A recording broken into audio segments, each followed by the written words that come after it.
टीना कर्मवीर, जो सवाल आपने पूछे जवाब उनका मिला। आदरणीय संजू जी के साथ में जी, जय हिंद, वंदे मातरम।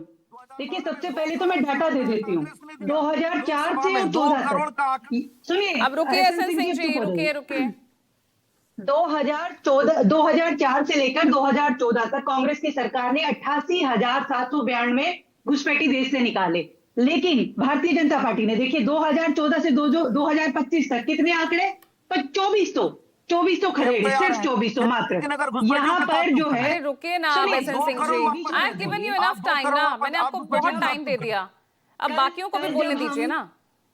कल जब हम गृह मंत्री जी को सुन रहे थे तो हमें लग रहा था कि गृह मंत्री जब बात करेंगे तो बहुत फैक्चुअली बात करेंगे, सत्य पर बोलेंगे, सत्य बोलेंगे, लेकिन वो क्या बोल रहे हैं।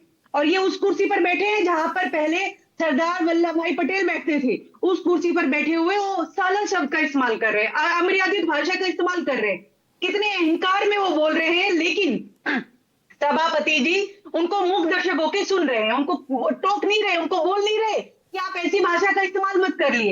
इसीलिए भारतीय जनता पार्टी के प्रवक्ता जब डिबेट में आते हैं तो हमें समझ में आता है ये गाली गलौज कहाँ से सीखते हैं, कहाँ से सीखते हैं। हाँ, बिल्कुल ये आप गृह मंत्री जी से सीखते हैं। तो सबसे पहले गृह मंत्री को अपनी भाषा पर काम करना चाहिए। राहुल गांधी जी की भाषा की बात करूं, मर्यादा में बात करें, संसद में आए तो बहुत संयम के साथ बात करें, गाली गलौज से दूर रहिए, गाली गलौज मत करिए, ना संसद में करिए ना डिबेट, टीवी डिबेट में करिए। राहुल गांधी जी की भाषा को सुनिए, राहुल गांधी जी कैसे बोलते हैं। अरे गाली चुने हुए प्रधानमंत्री आदरणीय मनमोहन सिंह जी के साथ लोगों के नेता साथ बोलेंगे तो किसी की बात समझ में नहीं आएगी। एसएन सिंह जी थोड़ा सा धैर्य रखिए, आप सुन लीजिए ना।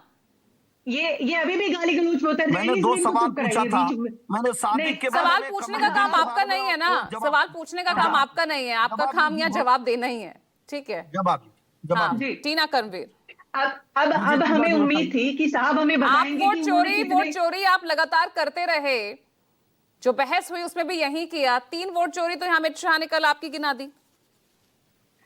तो सच्चाई यही है, वोट चोरी तो है, देशद्रोह है, एंटी नेशनल, ये जिसे कहते हैं कि ये तो देशद्रोह है सबसे बड़ा। क्यों देशद्रोह है कि लगातार वोट चोरी करके सरकार में आगे यही नारा देते थे ना, 400 पार आएंगे। इनको पता चला कि 400 पार नहीं आ रहे, इनके घबराहट हो गई, इसलिए इन्होंने पूरे देश में अंदर, चाहे हरियाणा की बात करें, महाराष्ट्र में करें, बिहार में करें, 10 सालों का आंकड़ा दे रहे थे, 44 बार वोट जीते हैं चुनाव, तो 30 बार तो आप भी जीते ना, तो सब वोट चोरी से हुआ क्या?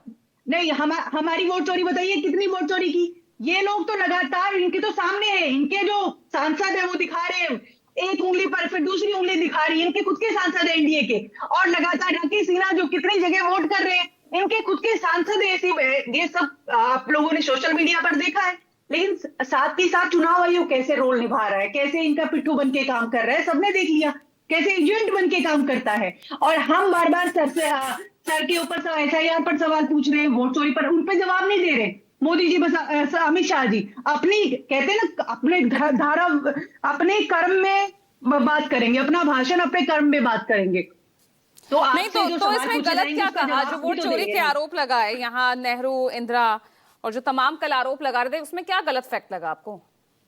नहीं, ये तो क्या है, इनका भाषण ही यहाँ से शुरू होता है, नेहरू जी, इंदिरा जी और घुसपैठी। कुछ गलत कहा क्या? कुछ गलत कहा नहीं, आप बताइए ना, आपसे सवाल सीधे पूछे गए, आप क्यों सीसीटीवी फुटेज डिलीट कर देते हैं? आपसे सवाल पूछा गया कि क्यों चुनाव आयुक्त को आपने इम्यूनिटी दी है, आपसे सवाल पूछा गया, आप उनके जवाब क्यों नहीं देते हैं? आप जो है रीडेबल, उन्होंने कहा भाई 45 दिन का समय दिया जाता है, कोई आपत्ति 45 दिन के अंदर नहीं दर्ज की गई, नहीं क्यों रखे वो फुटेज? ये जवाब ही नहीं देना चाहते ना। हम तो राहुल जी ने तुमको खुला चैलेंज किया, डिबेट कर लीजिए। अगर प्रेस कॉन्फ्रेंस, 3 प्रेस कॉन्फ्रेंस की है राहुल जी ने, अगर अमित शाह जी को कुछ भी गलत लगता है तो आइए ना, डिबेट करिए। लेकिन वो किस तरीके से, वो सिर्फ अपनी बात करना चाहते हैं, वो चाहते हैं कि झुंझुना पकड़ाना चाहते हैं देश को। चलिए रोहित अग्रवाल जवाब दीजिए भाई, यहाँ पर क्या सिर्फ झुंझुना ही पकड़ाया गया?